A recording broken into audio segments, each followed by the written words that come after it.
You can spend 10,000 hours becoming an expert. You can pour your heart, your soul, and every last ounce of your creativity into a project. You can build something that will change the world. But you can't always control who takes the credit. This is the story of how my boss tried to steal my future, and how I took his instead. He didn't even change the name, my project, and he was serving it up to the world as his own masterpiece. The digital applause from the live stream audience sounded like static in my ears. On my second monitor, Mark Covington, my boss and the CEO of Nexus Solutions, beamed under the stage lights, his hands gesturing grandly towards a slide that showcased the architectural diagram of my authentication system. It was a perfect, high-resolution replica of the file saved on my local drive, right down to the custom color coding I used for data flow. He was a thief, and his stage was my crime scene. For 18 months, Project Chimera had been my entire world.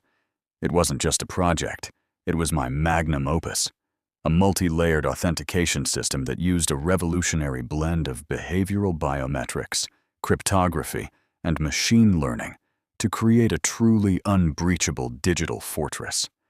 I had worked weekends, skipped vacations, and fueled myself with more caffeine than any human should consume. I wrote every one of the 300,000 lines of code. I designed the database schema on napkins during sleepless nights. I was the architect, the engineer, and the sole creator. Mark's role in all this? He had approved the initial, vague project proposal and occasionally asked for high-level updates in the hallway, his eyes glazing over the moment I mentioned anything more technical than a power button. Now, he was on stage at the industry's biggest tech summit, presenting my work to a room full of investors and, most importantly, to the leadership team from Innovatech. Innovatech was our whale. The $15 million contract with them was the only thing keeping Nexus Solutions from insolvency. This deal wasn't just important, it was everything. And Mark was securing it with my genius. "The beauty of Chimera," he said, his voice oozing a salesman's unearned confidence, "is in its elegant simplicity. During the conceptual phase, I realized that the existing security paradigms were all wrong." My blood ran cold. His conceptual phase? I almost laughed. The only thing Mark had ever conceived was a new way to expense his $500 lunches. My shock quickly morphed into a cold, hard resolve. Panic was a luxury I couldn't afford. Outrage was a fire that needed to be channeled. I wasn't going to storm into his office. I wasn't going to send a tearful email to HR, a department that consisted of one person who was Mark's cousin. They would bury it, and I'd be escorted out of the building with a non-disclosure agreement so tight it would suffocate my career. No, this was a digital crime. It required a digital response. While Mark continued his victory lap on stage, I started my work. I minimized the live stream window. My fingers flew across the keyboard, not writing code, but opening a new encrypted folder on my personal drive. The first file I saved was a screen recording of the entire presentation. Exhibit A. Next, I navigated to our company's Git repository. Every commit, every change, every line of code I had ever written for Chimera was logged there, time-stamped and digitally signed with my unique key. I exported the entire commit history, a 300-page document that read like a diary of the project's creation, with my name on every single entry. Mark's name appeared only once, on the initial repository creation. Exhibit B. Then I went for the crown jewel. I opened our internal Slack communications. I searched for every conversation I'd had with Mark about Chimera. The chat log was damning. It showed me sending him detailed architectural plans, and him responding with, "Looks good," or "Great stuff, keep it up." It showed me explaining a complex, algorithmic problem, and him replying a day later with, "Did you solve it yet?" It was the digital paper trail of a master craftsman communicating with a clueless supervisor. I saved the entire chat history as a PDF. Exhibit C. He thought he was just stealing code. But in the digital world, nothing is ever truly stolen without leaving fingerprints. He had paraded my work on a global stage, but he had forgotten one crucial detail. He didn't know how it truly worked, and deep within those 300,000 lines of code, I had hidden my own signature. A key, a hidden feature that only the true creator would know existed. It was my final, undeniable proof. My checkmate. As Mark on screen concluded his presentation to thunderous applause, a predatory smile touched my lips. He had just won the battle in front of the investors, but I was about to win the war. The hours following the presentation were a blur of calculated, methodical action. The office was buzzing. My colleagues were either congratulating me on the team's success or shooting me sympathetic glances, aware of how much of Chimera was my own work, but too afraid to speak up. I accepted their words with a tight, professional smile, my mind 1,000 miles away, plotting my next move. Mark returned to the office late in the afternoon, walking through the aisles like a conquering hero. He was high on the success, shaking hands and clapping people on the back. He stopped at my desk. "Sarah, fantastic work," he said, his voice loud enough for everyone to hear. "Your support on this project has been invaluable. That $15 million deal is as good as signed." My support? It was like thanking the architect for holding the blueprints. I just nodded. "Glad the presentation went well, Mark. You really sold it." "We sold it," he corrected, smiling. "Team effort." I watched him walk into his glass-walled office and immediately start taking celebratory calls. He was a fraud, but he was a convincing one. That was the problem. My evidence had to be more than just a he said, she said argument. It needed to be a live demonstration of his incompetence and my mastery. That evening, I stayed late, long after the last employee had left. The only sounds were the hum of the servers and the clicking of my keyboard. I put the final touches on my arsenal, the commit logs, the Slack messages, the initial design documents I drafted months before Mark even knew what the project was about. They were all neatly organized in an encrypted file. But the centerpiece of my plan was what I called the artisan's mark. Early in the development of Chimera, I had embedded a non-malicious, completely hidden backdoor.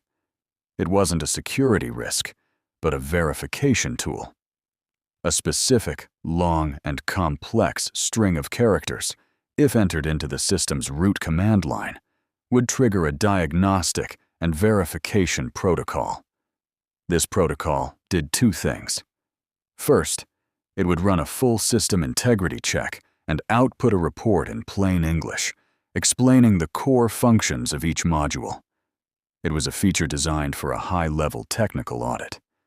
But second, and more importantly, the final line of the report would always read, "System integrity verified.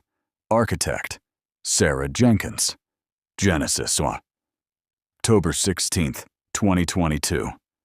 It was my digital signature, woven into the very fabric of the program. It was irrefutable. Mark had a copy of the executable and the source code, but he didn't know it was there. He couldn't know. You would only know about the artisan's mark if you had built the system from the ground up. I ran the protocol one last time on my development server. The words appeared on my screen, clear as day. Architect, Sarah Jenkins. I took a high-resolution screenshot. This was my silver bullet. Now I needed a target. Going to the investors was risky. They were sold on Mark's charisma, and I was an unknown developer. They might see me as a disgruntled employee. No, I had to go directly to the client. Innovatech. They weren't just buying a product, they were buying a critical piece of their infrastructure. They had engineers, security experts, a chief technology officer. They would understand the difference between a salesman and an architect. A quick search on LinkedIn gave me the name I was looking for. Eleanor Vance, CTO of Innovatech. Her profile was formidable.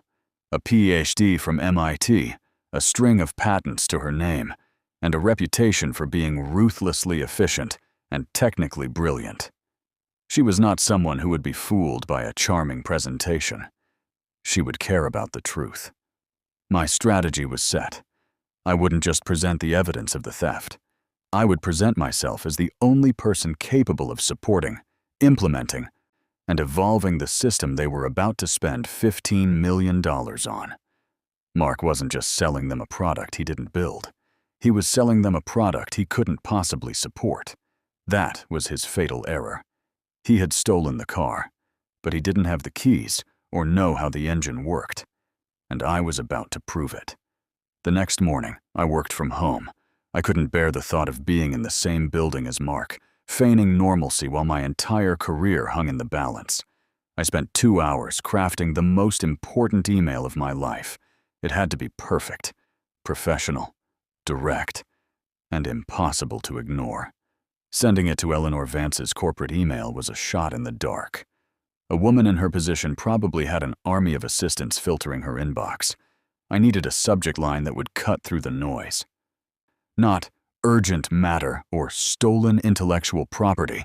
That sounded desperate and crazy. I settled on something more clinical and intriguing. Subject: confidential technical query regarding Project Chimera. The body of the email was even more carefully constructed. I didn't accuse. I didn't complain. I simply stated my position and hinted at a deeper value that only I could provide. Dear Ms. Vance, my name is Sarah Jenkins. I am the senior developer and sole architect of the authentication system, Project Chimera, presented to you by Nexus Solutions yesterday. I watched the presentation with great interest and believe there are several critical, high-level architectural nuances and unique system functionalities that were not covered in the overview. These elements are vital for long-term scalability and security.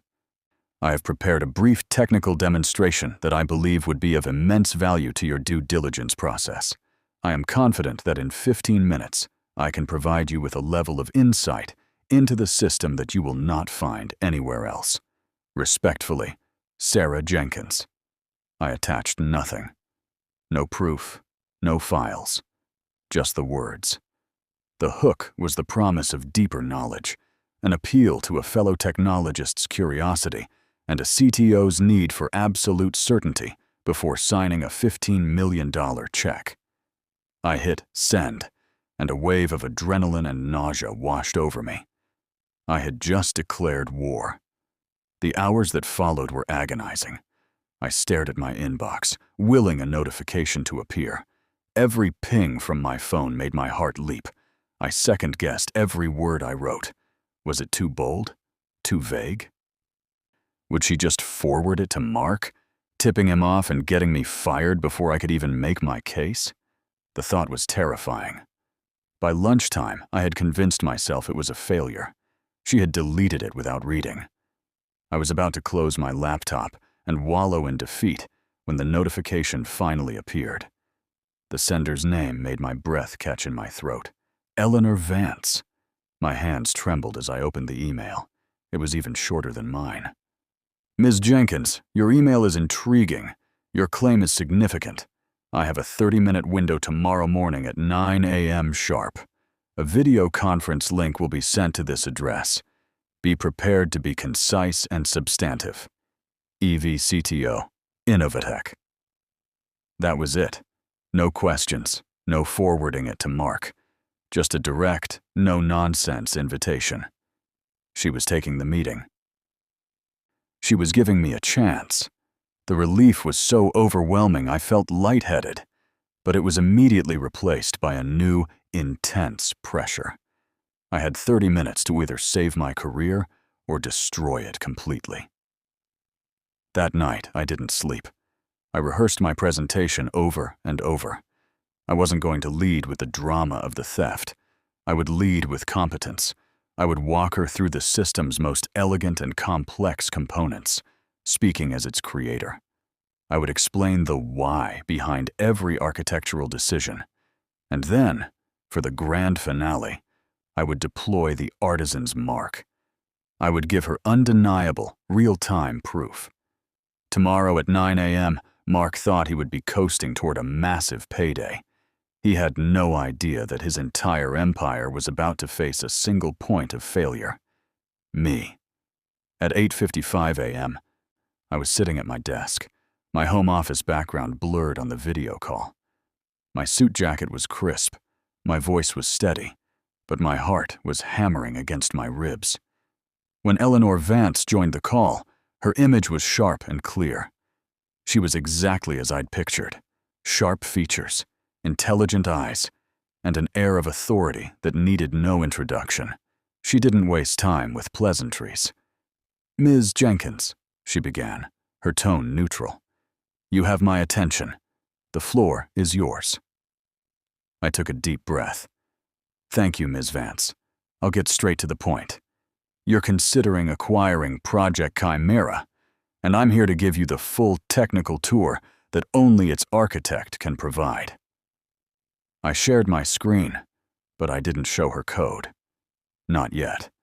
I started with the high-level architecture diagrams, my original diagrams. For the next 10 minutes, I spoke with a passion and depth of knowledge that could not be faked.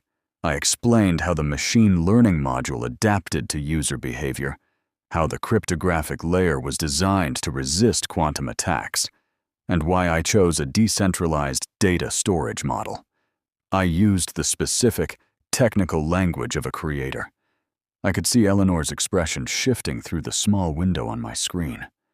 Her initial skepticism was melting away, replaced by focused interest. She started asking questions, sharp, insightful questions that Mark wouldn't have been able to answer with anything but jargon. "Why did you use a hybrid encryption model for the biometric hash instead of a standard SHA-3 protocol?" she asked. "Because SHA-3 is excellent for static data. But Chimera's hashes are dynamic," I answered without hesitation. "The behavioral data points shift over time, and the hybrid model allows the hash to evolve with the user, making it exponentially more secure against replay attacks. It also reduces processing overhead by about 15%. She nodded slowly, a flicker of respect in her eyes. The salesman was gone. She was now talking to an engineer. It was time. "But the system's most unique feature," I said, my voice steady, "is something you won't find in any documentation Mark has. It's a built-in verification and integrity protocol. I call it the artisan's mark." I opened a secure terminal connected to my private development server, running an identical instance of Chimera. "Mark gave you an executable, but I have the living system. This protocol is triggered by a specific command string, known only to me." My fingers moved swiftly, typing the long, complex key. I hit enter. On the screen, the diagnostic sequence began to run.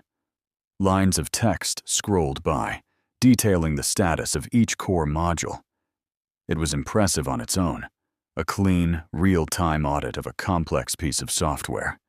And then, the final line appeared. "System integrity verified. Architect, Sarah Jenkins. Genesis." Date, October 16th, 2022.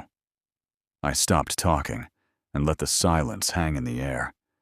I watched Eleanor lean closer to her screen, her eyes fixed on that single line of text.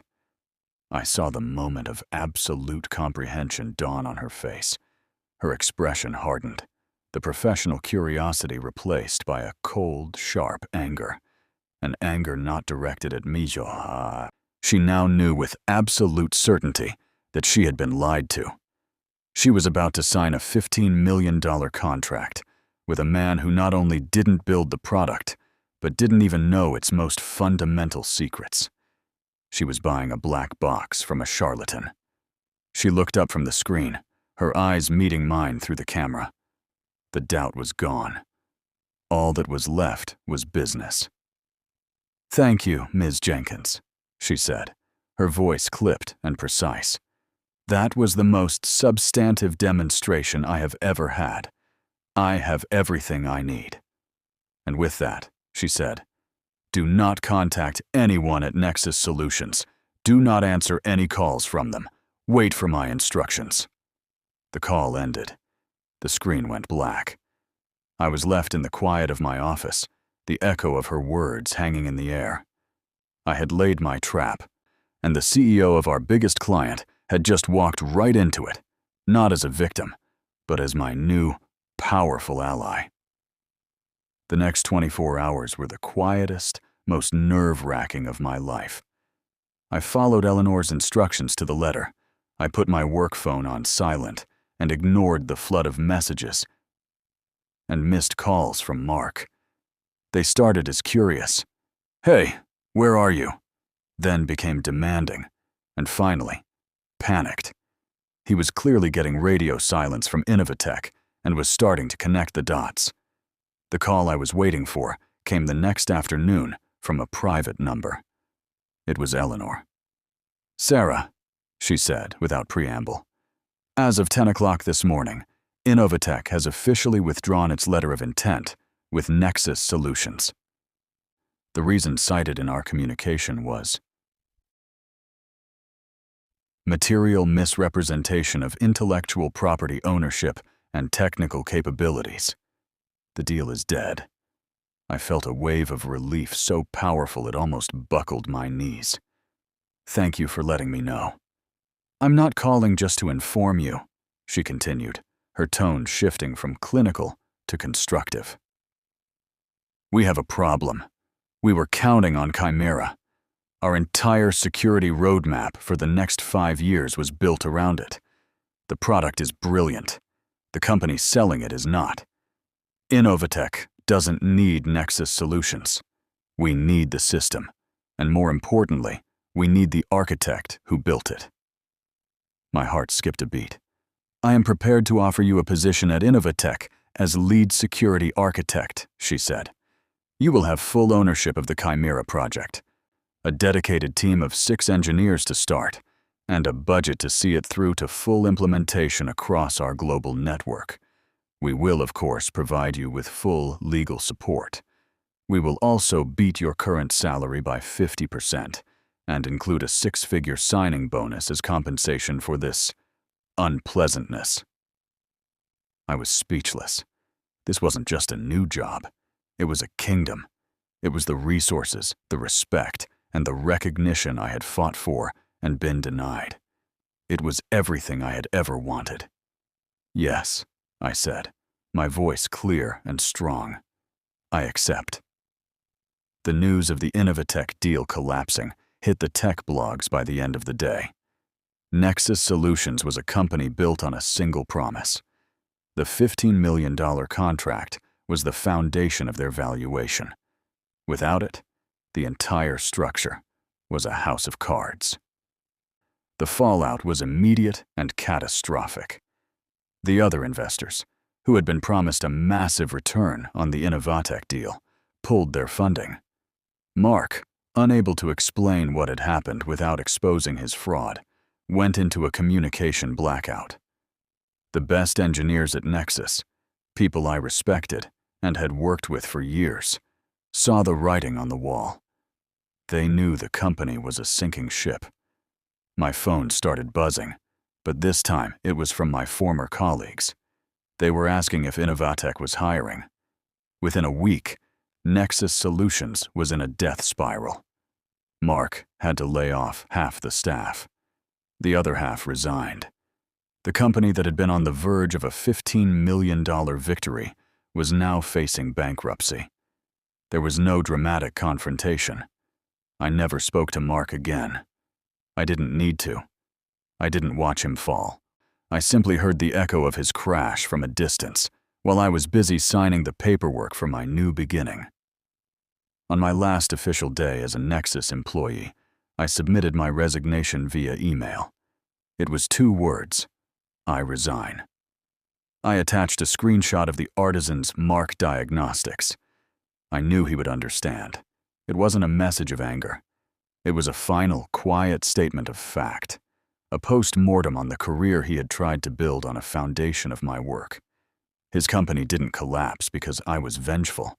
It collapsed because, without me, it was worthless. My first day at Innovatech felt like stepping into a different reality. The office wasn't a frantic, high-stress startup, but a calm, focused campus of innovation. I wasn't given a cubicle. I was shown to a corner office with a whiteboard wall and a view of the city. But the real difference wasn't the view or the amenities. It was the respect. When I walked into my first team meeting, Eleanor Vance introduced me not as a new hire, but as the visionary behind the future of Innovatech's security. My new team, the 6 engineers she'd promised me, weren't just subordinates. They were brilliant specialists in cryptography and network security, and they looked at me with genuine professional admiration. They had read my original design documents and were hungry to get to work. We spent the first week not just planning the implementation of Chimera, but making it better. With a real team and real resources, I could finally explore the ideas I'd had to shelve at Nexus due to a lack of time and support. We started working on version 2 before version 1 was even fully deployed. The project was alive again, and it was growing. This victory was sweeter than any revenge. It wasn't about watching Mark fail. It was about having the freedom and the platform to truly succeed. My story became something of a quiet legend in the tech community. Not the dramatic details, but the core lesson. Competence is the ultimate currency. You can't fake good code. You can't fake a brilliant architecture. And if you try to build an empire on someone else's foundation, don't be surprised when the architect takes the blueprints and builds it for herself somewhere else. A few months into my new role, a former colleague sent me a link to an article. Mark Covington had been officially removed as CEO of the now-defunct Nexus Solutions. The company was being sold for parts, its assets worth pennies on the dollar.